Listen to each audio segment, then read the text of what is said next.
Hi, good morning, welcome back to Mike Makes It. In a previous video I demoed the Rode Wireless Go system I use actually making my YouTube videos.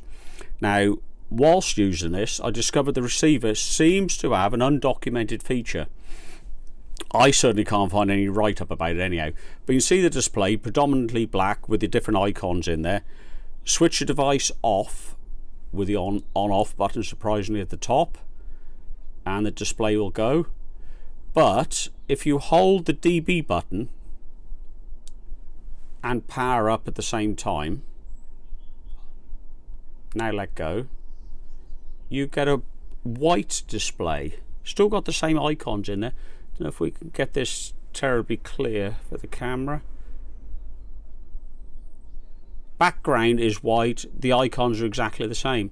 If you turn it off at the top, give it a couple of seconds, turn it back on,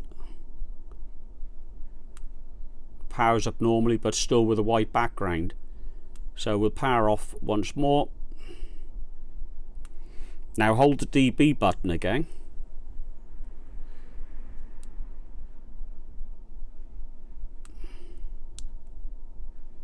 and you end up with the black background.